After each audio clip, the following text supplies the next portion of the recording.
selling it really low to let her have this image of me like I'm not nothing, right? Then, bro, she's like, oh really? It didn't go well. And I wasn't shocked, man. So I'm like, yeah, okay, I see. So it's a lot of pressure to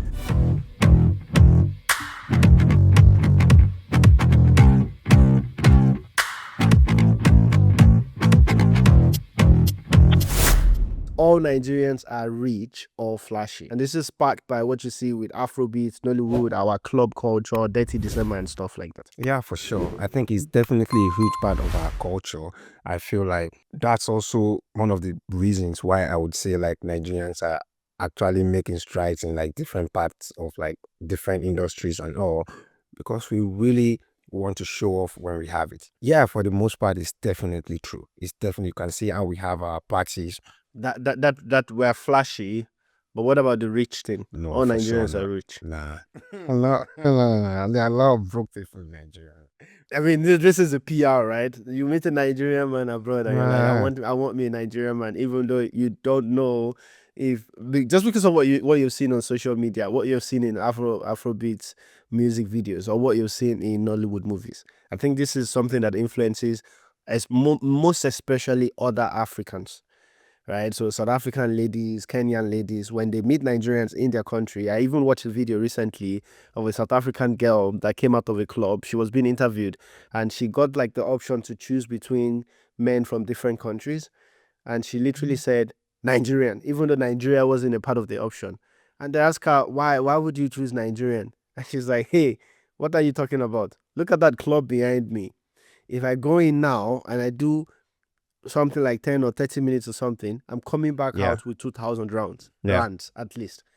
And she's like, yeah, say Nigerians, they Yeah. just throw money at you, right? And she, in her head, think Nigerians. There's a Yeah. reason for that as well. But yeah, I would say, I what do mean, you think?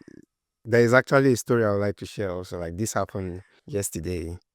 So I was no judgment here. This is we listen, we don't judge. Because I would say like last episode I was also They talking listen, we about this don't person that I judge. was talking to. So I was on Bumble, right? Then I met this very gorgeous Zimbabwean bro. I'm like, damn, she's fine, man. So we started talking like 3-4 days ago, right? Just because I mean I'm not actively searching right now, right? So I was like, let me be calm. Like, let me just not be this. It's not exactly who I am, but I just feel like I felt like she had this expectation just because I'm Nigerian. The whole conversation is going in one direction and is in the direction of what we are talking about right now. It's like the expectations, I can already smell it from a million miles away. Like, oh, it's gonna be this, it's gonna be that. And I'm like, what if I'm not? Then we started talking, like I was like too humble to a very low to like me not selling myself, me not being how I am truly, just to see how she would react. Bro, she stopped. She hasn't responded to me since yesterday, man. I'm like, okay, cool, because she was already saying all this. Like, her first thing was like, what do I do? Like, it's just going into the monetary side of things, and I'm like, selling it really low to let her have this image of me like I'm not nothing, right? Then, bro, she's like, oh really? It didn't go well. And I wasn't shocked, man. So I'm like, yeah, okay, I see. So it's a lot of pressure to be Nigerian also if you are not trying to fit into that stereotype, if that makes sense. It's like too many expectations, like this is how they are expecting, especially if they've dealt with a typical Nigerian before and you are not that. Yeah. It's a big issue, right? It's a big issue. I told you about the issues that some of my friends that relocated back to Nigeria faced in the dating scene in Nigeria, because Nigerian men in Nigeria, the ones that girls believe deserve a partner, deserve to have a girlfriend, they are the ones that put their girlfriends on allowances. They're the ones that buy everything for their girlfriend. They're literally just making the money and putting it in their girlfriend's servitude 100%. And any man that believes we're in a world today where girls have the opportunity to be successful and make everything that they want to make as well, and expect some level of fairness in the expectation or what you give and take, you will struggle in the dating scene in Nigeria. And it's not the fault of the women only. It's also because there are actually many, many Nigerian guys that would just Yeah. do it.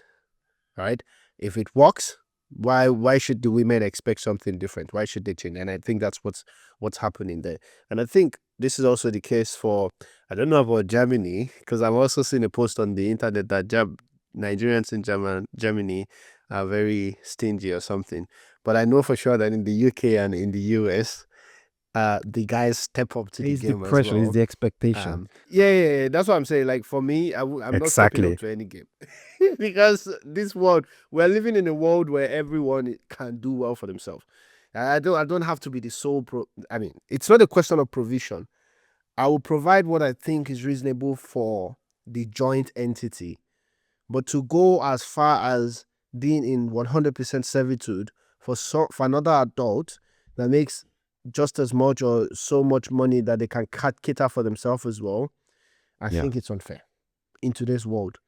Because if you don't look forward, they will find the next person that can give them even more, and then you have just bought this thing that will never last, right? So for me, it's even enough to create it as a test, not a test per se. I'm not testing wherever you want to be. I don't recommend playing the testing game, but more be real and try to abstract from the financial support thing and the financial thing as much as possible.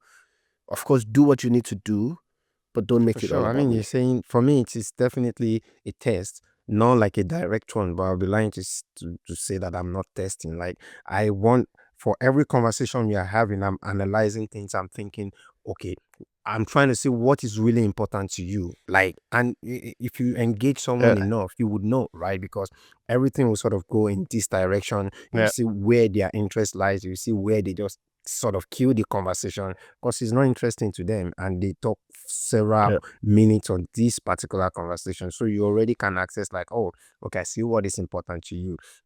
And talking about like in Germany, I feel like it's yeah, because we don't have a lot of Nigerians in Germany to be able to compared to like the UK and the US to be able to have that sort of stereotype strongly there, right? Like in the US and the UK, bro, yeah. Nigerians have been migrating there for ages, man, and that's why I feel like it's strong there.